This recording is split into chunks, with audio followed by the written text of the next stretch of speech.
This is Chuck Saunders with Saunders Archery.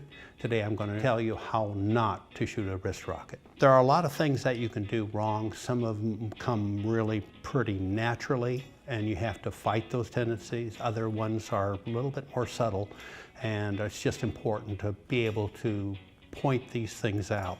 I'd like to start with the first thing that you do wrong, which is start shooting without safety goggles. Safety goggles are a key ingredient. You can do any type that are basically approved for ballistic use. They range from very simple slip-on types to the type that are held on with retainer bands. What I'll start with is just how to hold the slingshot improperly. If you're gripping it really tight and you're gorilla gripping it, what can happen is that you're using the force of your wrist to try to stabilize a wrist brace slingshot. What happens in that situation is that you could be forcing so much energy that when you release the shot and you fire, the brace slips off the arm and can get into the line of the path of the ammo. This can be a dangerous situation. So the first thing is that you're holding it firm enough so it doesn't slip out of your hand, but you're not gripping it so tight that you're using the strength of your wrist to hold the slingshot. You want the wrist brace to do most of the work and let that energy flow onto the wrist. You can see I can have a completely open hand, and the slingshot does not slip out of my hand as long as my wrist is locked. If I have a loose wrist, then it would be a problem. Then you could have this happen. So you want to have a locked wrist, but you can have an open hand or just a loosely open hand. And you can tell when it's comfortable and when it feels like it's not going to slip out of your hand. Your mind will tell you this is a safe way to shoot. The second issue is generally the way people hold ammo. I'm going to only take one out. I usually shoot with 5 or 6 in my hand. There's no problem in doing that, but when I'm demonstrating, it's a little bit more difficult. And that is that people have a tendency of gripping down with a knuckle down force that is pressing so hard that there's a tendency to pop the ammo right out of the pouch. You don't want to do that. You want much more of a flat type of approach where the index finger is at a right angle and your thumb is gently over it, and you're pulling back like this, and then you're just releasing so that the thumb takes the pressure off and the ammo slips out of your hand like that. First thing that you could be doing wrong would be holding the pouch incorrectly, putting too much pressure on the pouch, not centering the pouch in between the two knuckles and two joints of the index finger, and also not centering the thumb over the pouch by putting it to one side or the other side that can extract the ammo or push the ammo out from the pouch itself.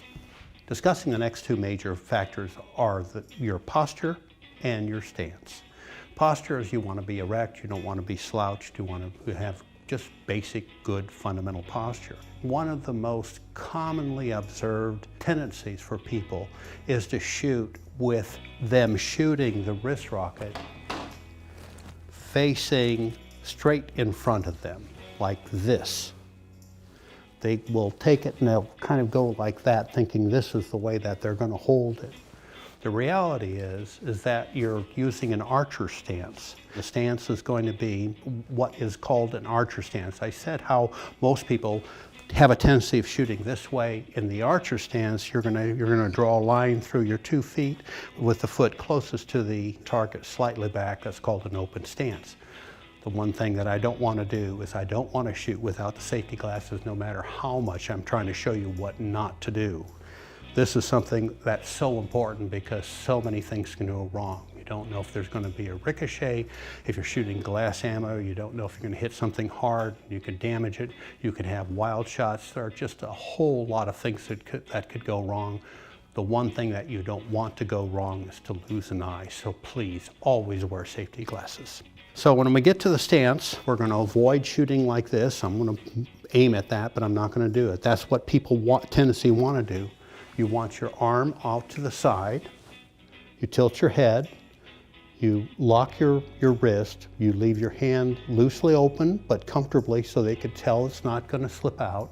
You draw an anchor, take the pressure off your thumb until it slips through, and you'll see that your hand didn't fly back, It didn't open up. It just simply almost surprises you when the pouch slips out of the hand.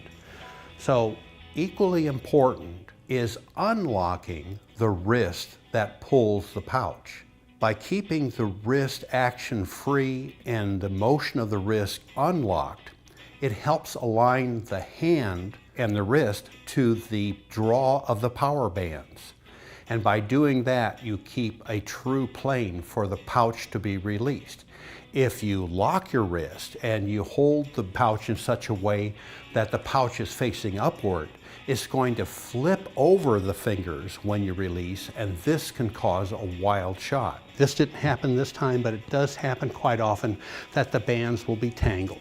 Most shooters are so anxious to get another shot off that they will shoot it with tangled bands. It only takes a second to untangle it, to get it back to the point where you're ready for your next shot. Please take that extra effort to do so. Another tendency is that people will put their feet together, which doesn't give them a stable platform to be able to shoot. And this is true of almost all shooting sports. You really want a stable platform.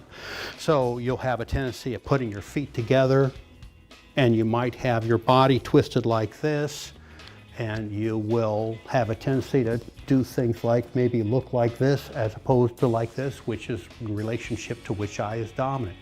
So that gets us to the other factor that we talked about before, is the dominant eye. If you don't know which eye is dominant, take two hands, cup them together, focus on an object and bring them over your eye. The eye that you bring them over will be your dominant eye. That's the same side as the hand that holds the pouch. If you're ignoring that and you have a left dominant eye, but you have a tendency, because you might be right-handed, of holding it this way, what you'll do is you'll find yourself twisting your head like this to try to see out of the left eye while you really should be shooting out of the right eye. So it's important to determine that dominant eye if you're really going to do a good job at shooting a wrist rocket.